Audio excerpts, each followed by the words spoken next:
નમસ્કાર. રાજકોટમાં આંગણવાડી બહેનોના વર્ષોથી પડતર પ્રશ્નોને લઈને વિરોધ નોંધાયો. પગાર, સુવિધાઓ અને કામકાજની શરતોમાં સુવિધાની માંગ સાથે આંગણવાડી બહેનોએ એકત્રિત થઈ અવાજ ઉઠાવ્યો. બહેનોએ સરકાર સમક્ષ વહેલી તકે ન્યાયની માંગ કરી. હાલ સમગ્ર મામલે તંત્રના પ્રતિભાવ પર સૌની નજર. વધુ સમાચાર માટે જોડાયેલા રહો આરપી ગુજરાત ન્યૂઝ રાજકોટ. મારું નામ સંગીતાબેન દવે છે અને સૌરાષ્ટ્ર ઝોન મહામંત્રી છું. તમારી રજૂઆત શું છે? અમારી રજૂઆત અમારા પડતર પ્રશ્નો છે જે 20 ઓગસ્ટે જે હાઈકોર્ટે ચુકાદો આપેલો છે કે આંગણવાડી વર્કરને 24,800 અને હેલ્પરને 20,300 ચૂકવવા જોઈએ, જે આજે 6 મહિના પૂર્ણ થવા આવ્યા છે છતાં સરકારે કોઈ પણ નિર્ણય જાહેર કરેલો નથી.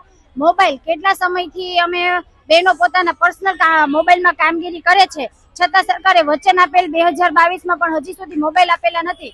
સરકારને સ્માર્ટ વર્ક કરાવવું છે પરંતુ મોબાઈલ આપવા નથી અને દિવસે ને દિવસે કામગીરીનું ભારણ એટલું વધતું જાય છે અને બહેનો માનસિક ત્રાસમાં જીવે છે. અને વારંવાર અમે રેલીઓ કરી, ધરણા કર્યા અને આજે પણ અમારી સૌરાષ્ટ્ર ઝોનની રેલીનો પ્રોગ્રામ છે.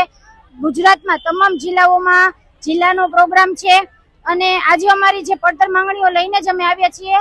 તો 16 તારીખે જે રાજ્ય સરકારનું બજેટ રજૂ થવાનું છે, અમારી નમ્ર અરજ છે કે એમાં અમારો સમાવેશ કરે અને લઘુત્તમ વેતન ચૂકવે. આજની મોંઘવારી પ્રમાણે બહેનો 10,000માં, વર્કર બહેનોને 10,000 અને હેલ્પર બહેનોને 5,500 ચૂકવવામાં આવે છે. તો શું આજની મોંઘવારીમાં બહેનોનું ઘર આ પગારમાં ચાલે?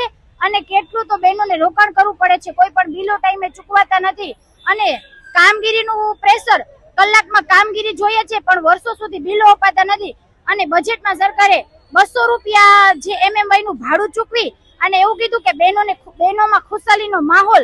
તો 200 રૂપિયા શું આ બહેનો પોતાનો હક માંગવા આવે છે, ભીખ માંગવા નથી આવતા.